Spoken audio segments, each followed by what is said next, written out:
Om Purnamadaha Purnamidam Purnat Purnamudachyate Purnasya Purnamadaya Purnameva Vasishyate. Om Shanti Shanti Shanti. Om Brahmanandam Param Sukhadam Kevalam Jnanamurtim Dvandvatītam Gagana Sadrisham Tattvamasya Laksham Ekam Nityam Vimalamachalam Sarvadhi Sakshi Bhutam Bhavatītam Trigunarahitam Sadgurum Tam Namami. Om. Adorations to Sadguru, who is Brahman, the giver of supreme bliss, embodiment of pure consciousness, one without a second, vast as the ether, infinite, eternal. Beyond the three gunas and their modifications, the supreme preceptor. Yoga Vasistha Upashama Prakarana. We are moving towards section 67. And the title of this is Attachment as the Cause of Bondage. Attach and detach. Don't keep your attaches.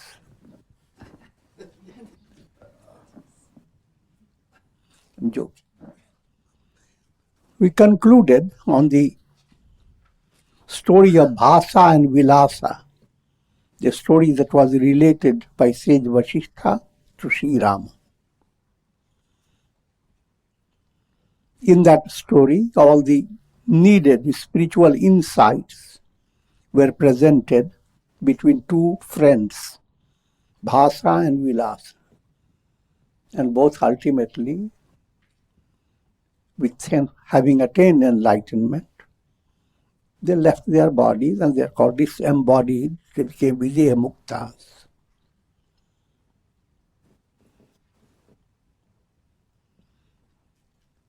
In this 67th section, Sage Vasishtha continues, O Rama, the ocean that is difficult for an ordinary bird to cross becomes like a pit full of water made by a cow's hoof for the majestic Garuda. In the same manner, the miseries of the world, which are like vast ocean for most people, are easily crossed by one who is endowed with spiritual knowledge. This point is very profound point, and sages have developed on this a parable. First stage that you face, your goal is self-realization. But where is self-realization? It's vast like an ocean for you to cross. And who are you? A little bit of a sparrow.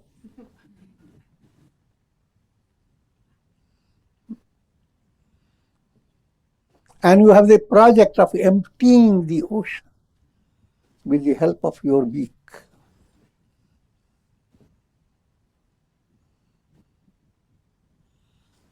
Is it ever possible?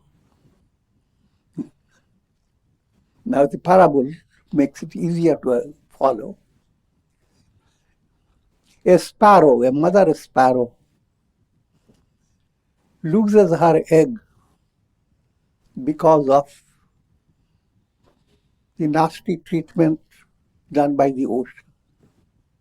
The ocean surf went and just swept away the egg.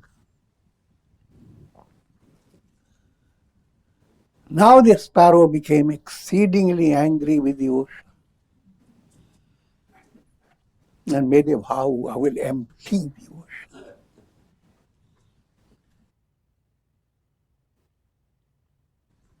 That's the beginning stage of his spiritual book.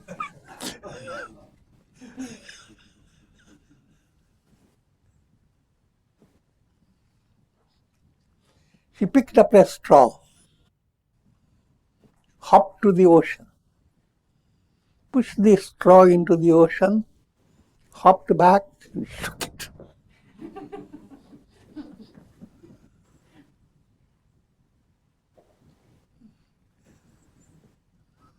Went on doing for several days. So happened that Narada, sage Narada, was passing by, and he suddenly, his heart melted, and with great compassion said, "O Mother Sparrow,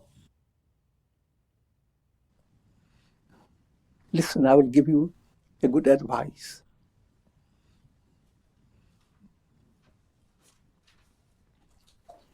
Garuda bird belongs to your own race, and bird knows the trouble of the bird.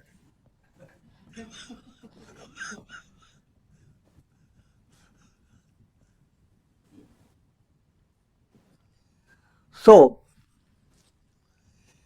each time you put the blade of grass and hop down and shake it, repeat, Om Shri Garudaya Namah, Om Shri Garudaya Namah.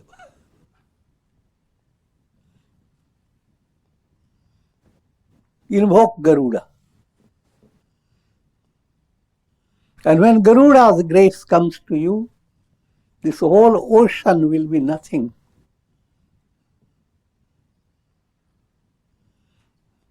And according to the story, he started, the Mother Sparrow started doing that with Garuda mantra, inspired by sage Narada. Sage Narada is Satsanga. And Garuda mantra is Satsanga guided mantra initiation that allows you to link yourself with God. In a storyline, Garuda did appear, and the entire ocean shook with fear and gave away that egg that the sparrow was looking for.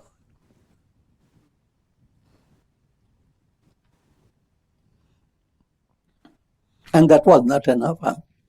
The sparrow turned into a swan. I'm adding to this.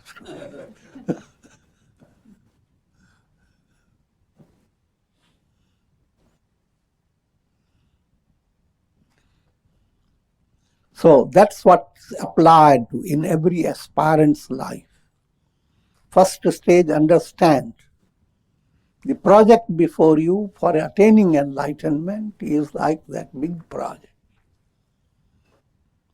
Whole world you have to cross over. But while for your ego-based personality, this is impossible. But when you have invoked the grace of Guru, the grace of Garuda, led by being inspired by Satsanga of Narada, all this becomes nothing. How little? A pit full of water created by cow's hoof. That also has a subtle meaning. Upanishadic knowledge. Upanishads are the cows. And when you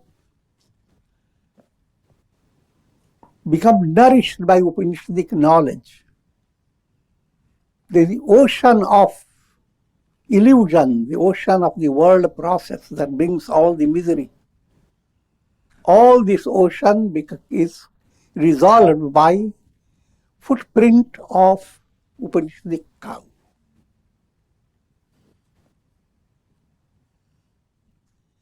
Miseries of the world terminate when a person gives up his identity with his physical as well as mental body. Now this is the project for every sparrow.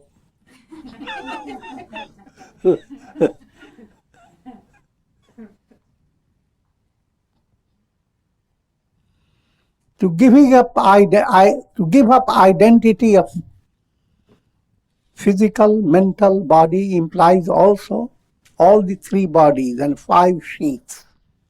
When you talk about be free of dehadhyas identity with the body. The body has 3 aspects: physical body, subtle body, causal body. And 3 bodies further extended into 5 sheaths. It's like you have a box with 3 compartments. And the middle compartment has 3 sections. Then when you count, now you have 5 areas. Physical body, when we talk of subtle body, it has 3 sheaths. Pranamaya, vital sheath. Manomaya, mind and senses. Vijnanamaya, intellect and ego. All this, 3 sheaths. And the physical body is called one sheath, Annamaya. The last one is called Anandamaya, full of joy. And that relates to causal sheath. You experience your causal sheath when you are in deep sleep, in a special way. Otherwise, your causal body and all the 3 bodies are operating always. You are never out of any of these 3 bodies. Your physical body is seated. But even while you are seated, how comfortable you are in your seat, your mental body, how alert you are, your vital body is involved.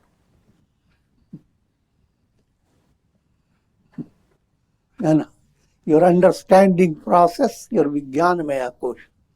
Your intellect is involved and ego is involved. All these are active. And from unconscious, you are being supported by subtle vasanas and samskaras that come from your causal plane. So you are never separated. You are never only operating in one particular body. All the 3 bodies are always there. And that identity, your whole project is, I am not the physical, subtle, causal. I am not any of this. Body is called sharir. Shiryate. Means all these 3 are in the realm of change. And whatever changes is not absolute reality, it perishes. Truth is the only thing that will not change. It's ever the same. Your causal body changes, led by various samskaras. Your Vijnanamaya, your intellect, ego level, that goes on changing day by day, sometimes hour after hour. And for physical body, you can well understand.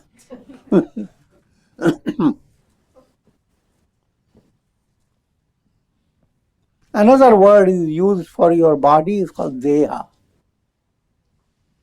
Deha means dahyate. It's always on fire.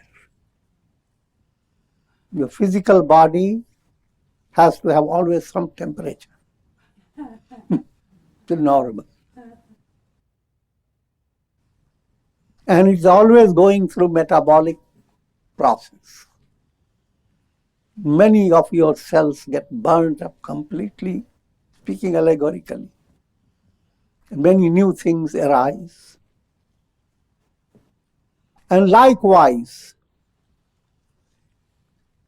mind itself is subject to be burnt up by the fire of knowledge, jnana-agni. Your intellect itself has to be consumed by the fire of knowledge in order to become intuition. That's it. That's how Sati Pratha started.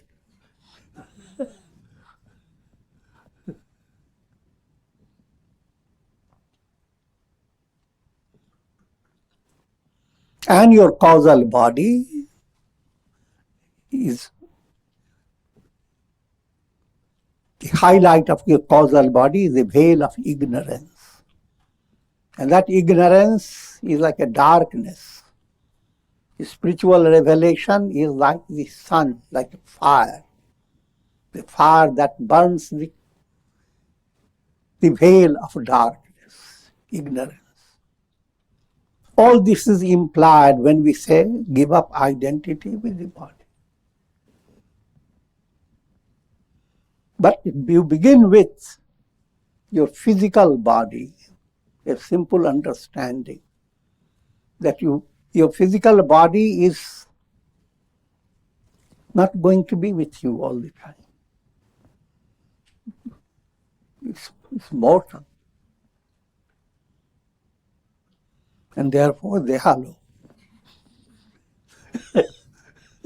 The Spanish word deha.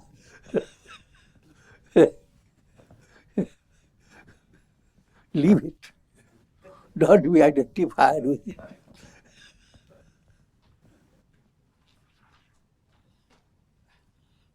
And Sanskrit is there. Let the body be overcome by various miseries. How can the soul be affected thereby?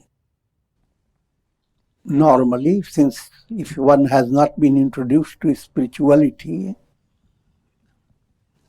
all that you view yourself is on the basis of the body. You never question were you present in any way before your body came to exist. Or will you be in any way existing when a body will not exist? That people don't care. If that is talked about as a palavra.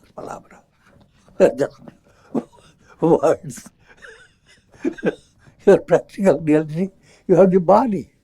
The body that you can eat waffles. Play with raffles.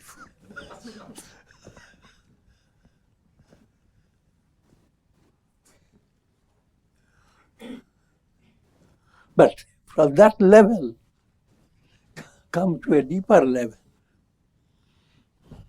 This body, that mind is so occupied with the body.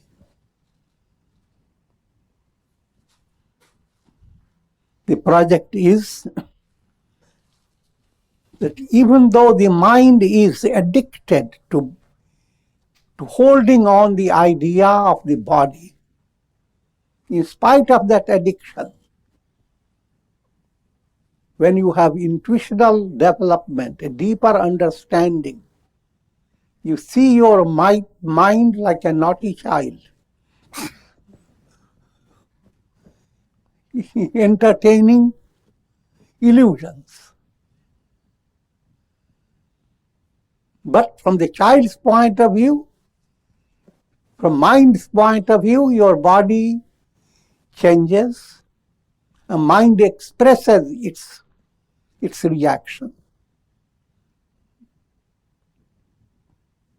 If you are suffering from respiratory disease, you will make big noises with your nose, no matter how advanced you are.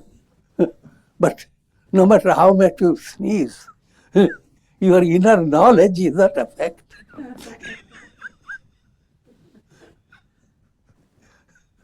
Your enlightenment does not contradict the apparent misery that is experienced through your body. That point has to be understood. The enlightenment is not securing the body in a very nice state. No one has done it. Shankaracharya, Vivekananda, Ramakrishna, Raman Maharshi, no one has done it. And Ashtavakra didn't want to make any pretext. He has 8 beds in his body.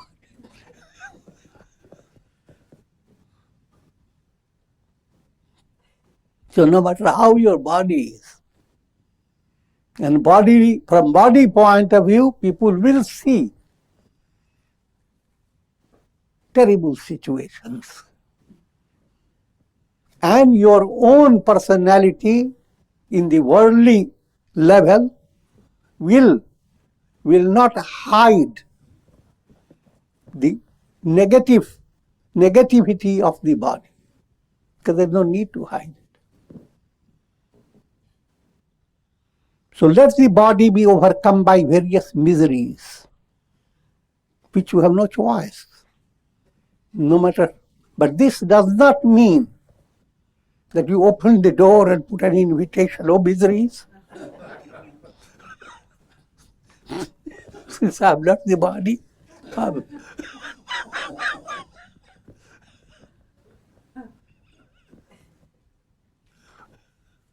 No, from a practical point of view of the statement is there.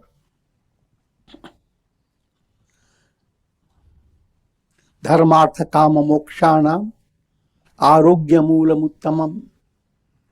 4 purposes of life: dharma, artha, kama, moksha. For that you need the foundation of physical health. Try to understand.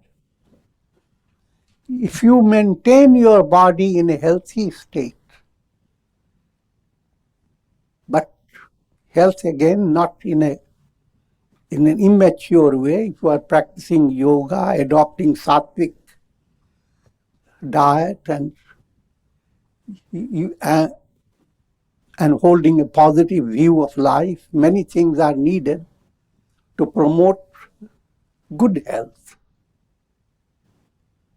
And if you promote good health, it's easier for your mind to understand I am not the body. But you promote ill health, head is aching, ankles are aching. And sit back and meditate, I am not the body.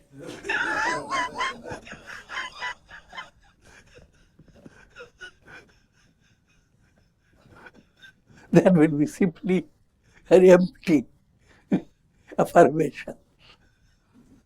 So therefore, good health is absolutely necessary. And that again, according to your karmic process, health will come to you.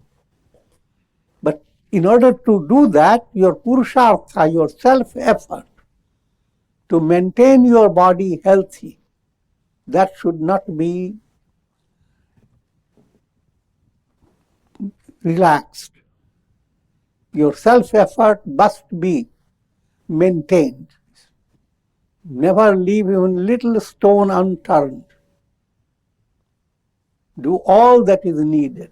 That's called kushal, skill. Yoga is skill in action. If you are doing that, along with, now you are promoting, I am not the body. You have more time with you to have a relaxed body and allow your mind to do yoga mudra, yoga nidra. Allow your mind to enter into samadhi. But when you have adopted this healthy state, now your mind can handle the facts about your body. The body will age. It will be subject to diseases. It may bring about a lot of pain and torture. The body also is subject to many factors. Many great personages were harassed by others, killed by others. All that can happen with your body. But in spite of all that, if you have developed enlightened mind, you have the ability to see your body in an objective way, just like you're watching a cloud, watching a bird, watching a tree. But whoever is watching you on the basis of the body, they don't see your internal stability. So internal stability is not a show. Even when the mind is agitated, in what way can the self be affected? And also, while the body is operating, mind is also involved with the body. So an aspect of the mind that reacts, that expresses pain of the body, or any torture that you receive bodily, that aspect of your mind will not go away. If someone pinches and you say, that will not go away because you are enlightened.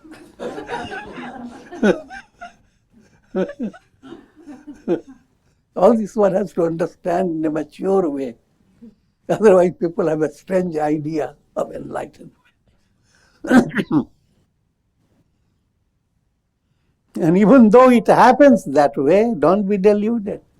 One who is enlightened in no way affected.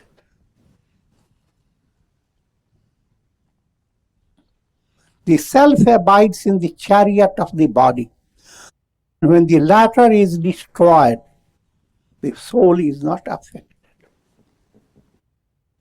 The whole chariot simile we have given many times. Horses are your senses. Mind is the reins by which the horses are being pulled. Your intellect is the chariot driver. And your soul rides the chariot. And chariot driver, your intellect has the ability to draw God's inspiration. So as if God begins to drive your chariot.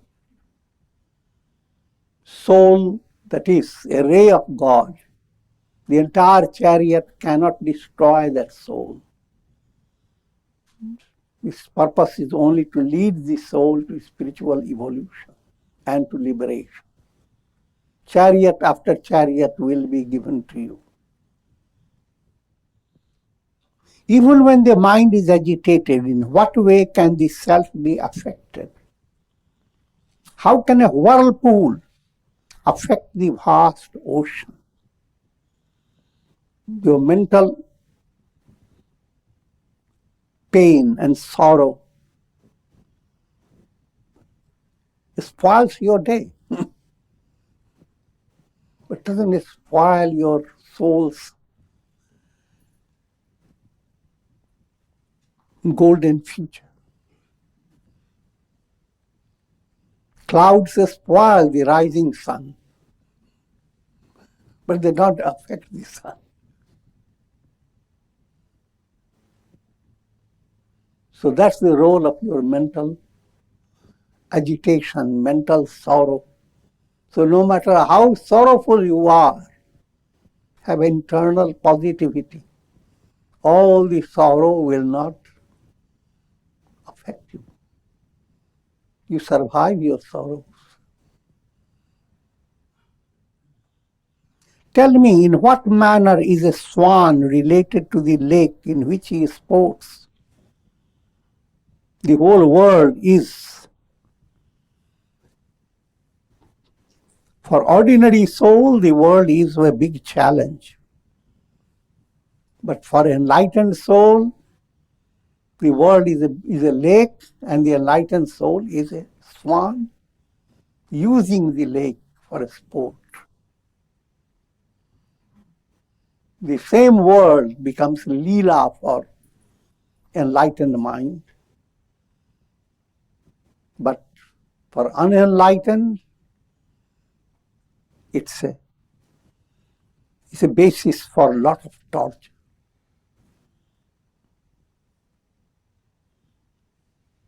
Or how are drifting logs related to the river?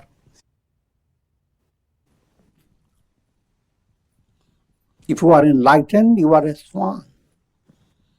And the lake of the world will not in any way hold you down. If you are an aspirant, you are logs of wood. You.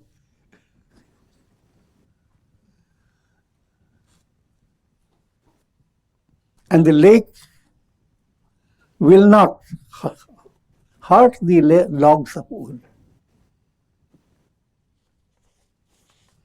Just as a reflection is not related to its mirror, in the same manner, the body is not related to the Atman.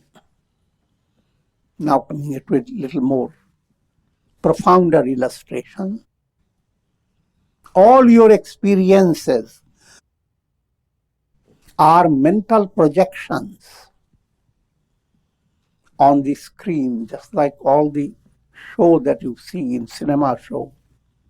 All the story you are seeing, your whole life, and all the story that the news goes on breaking every moment. The mind catches it. All that is experienced through mind's movement, thought waves. In sleep, when thought waves calm down, the story is over.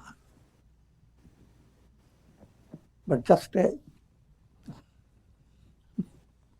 little intermission. Sleep is only an intermission. Enlightenment is a complete end of the show. The simile of the mirror is much more profound. Day by day, mirror becomes the source of so much of your thrill as well as so much of your misery.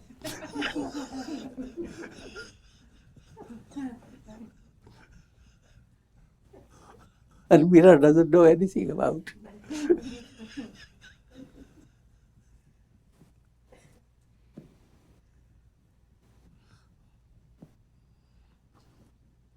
And when you feel miserable while looking at the mirror, you don't realize that what you are actually seeing is not the miserable face. You are actually seeing in the mirror.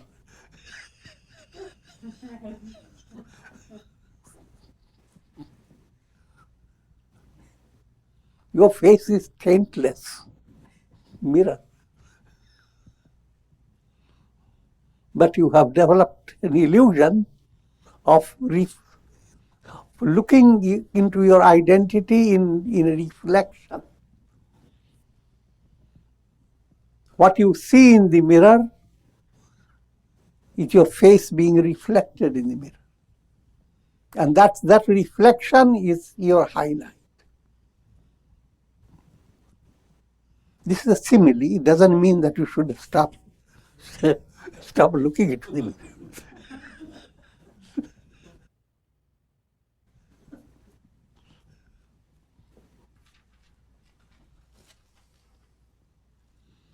Your consciousness, called Chaitanya, that consciousness is absolute consciousness.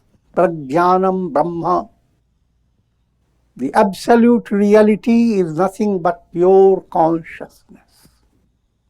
That absolute reality never leaves you. Reality never goes away. So no matter whatever you are experiencing, they are happening through the projections of the mind, which are like reflections, illusions. The awareness in itself remains absolutely untouched. You are aware of misery, you are aware of happiness, you are aware of so many countless experiences. But become a little mathematical student. What is the common denominator behind all changing experiences? Awareness. That awareness never goes away. Just like we talk about existence in itself, is consciousness in itself. And that's what everyone is. Everyone is absolute consciousness. Prajnanam Brahma. That's the great utterance of the Vedas. The first utterance defines Brahman. Brahman is pure consciousness. The second utterance, Tattvamasi. That consciousness you are always. That is your reality. You are not mind-based personality. Mind-based personality is a reflection in a mirror. Mind transcending reality is the mirror itself. Pure consciousness. Your goal is to allow your mind to come to a state of calmness. But mind itself has to be instructed in such a way, first to allow your mind, look, these are the things that remove the stress in your mind. These are the things, the meditation, concentration, they calm your mind. Now you begin to understand how joyous it is. And mind itself begins to develop interest in it. I'll give you a simple illustration. A cloud has been obstructing the sun. But there comes a time, a ray of the sun starts passing through the cloud. Now the cloud develops a fashionable pride about itself.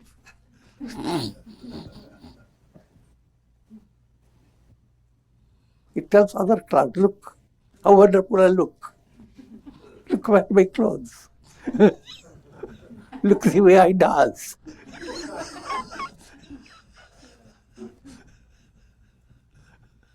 When mind becomes interested that way, it has accepted self-effacement. And that's an aspect of bhakti. Allow your mind to develop love of God. And as that, if you begin to go after profound love, mind begins to melt. And in melting, great joy. An ignorant person takes this apparent world to be real. But a wise man, ignoring the apparent world, perceives Brahman, the Supreme Self, as the only reality. Just as a stone, though abiding in water, is detached from the water, in the same way, a wise sage, though abiding in the world of objects, is devoid of attachment. All these are similes.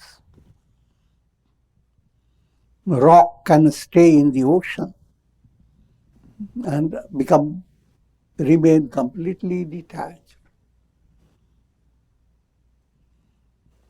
And profounder simile, the sky. The sky stays behind all your storms and rains and thunder.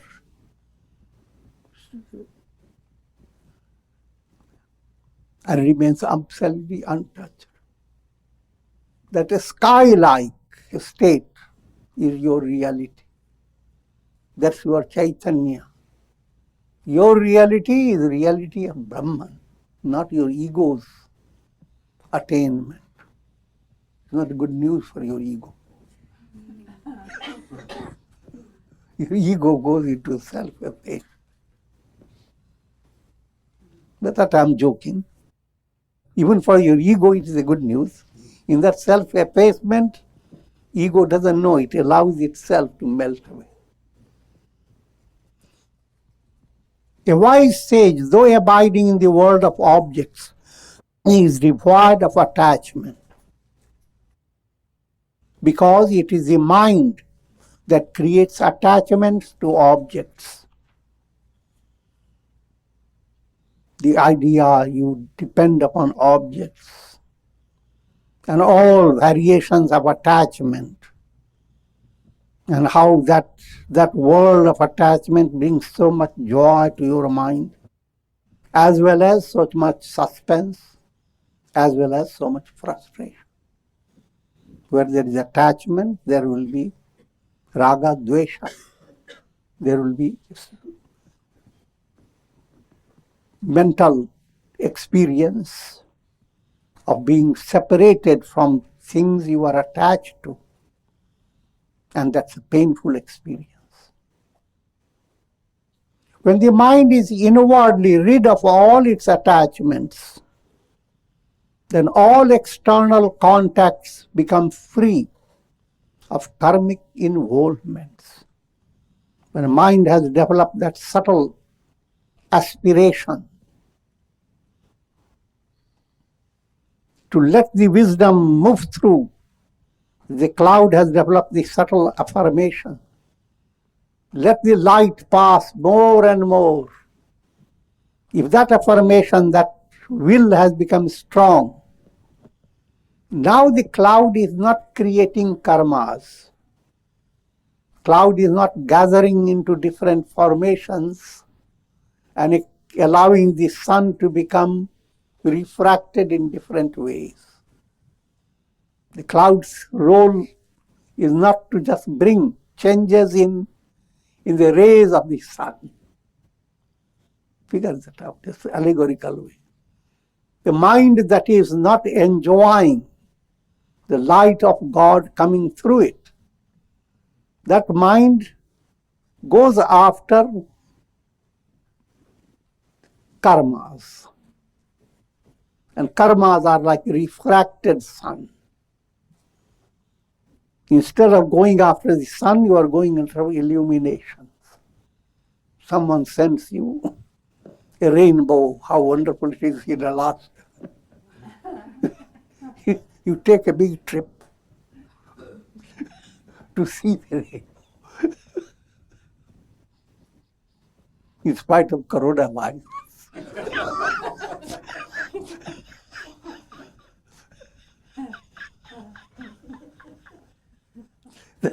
I'm just giving you the idea of karma.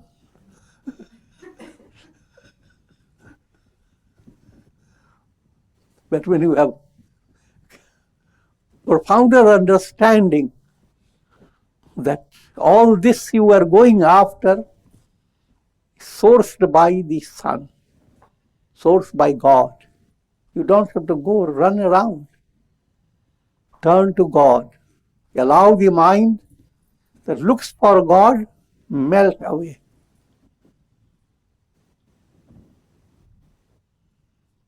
That's what we mean by move away from sakamya to niskamya. Constantly going after securing worldly set. That's karmic movement. This doesn't mean that you give up karma. Your karma has now to be inspired by your purity of your intellect. Go after karma, go after its fruits, but it should switch into sattva, so that even when you are satisfying your karmic need, your goal is not to create new karmas. Your goal is to create bhakti, devotion, more strength to do your sadhana. You are not looking for big money to come to help you. You are looking for success in your meditation. That should help you. So that's the switching from sakamya to niskamya. That's called yoga. Pure consciousness alone exists, devoid of the knowable objects of the world. Consciousness is never tinged with the taint of duality. The concept that the self is affected by duality belongs only to the mind overpowered by ignorance. When the mind has sakamya, your happiness is not complete within yourself. You always want something else. That's called duality. And duality becomes multiplicity.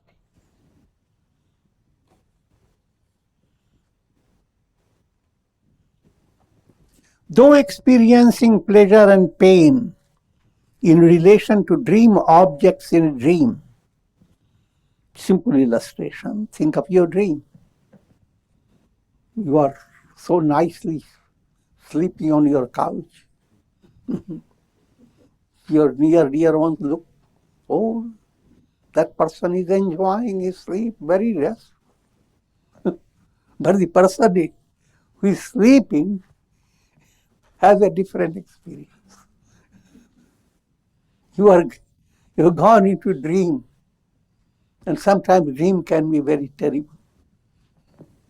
Your wonderful car that you bought recently suddenly struck against a big tree and bounced into a pit.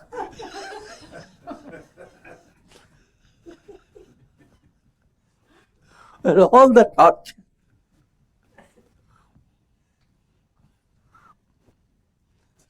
But when you wake up, not a single aspect of that, all the spray of mud that was caused,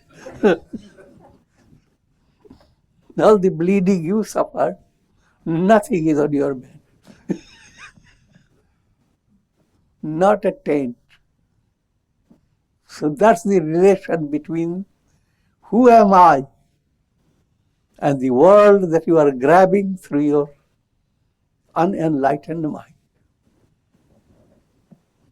And with this, I'll conclude.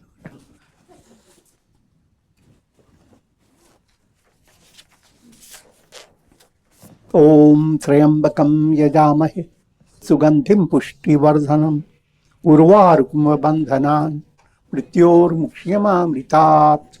Om Sarve Bhavantu Sukhina Sarve Santu Niramaya Sarve Bhadrani Pashyantu Ma Kashchid Dukha Bhag Bhavet. Om Shanti Shanti Shanti. Om Hari Om Tat Sat.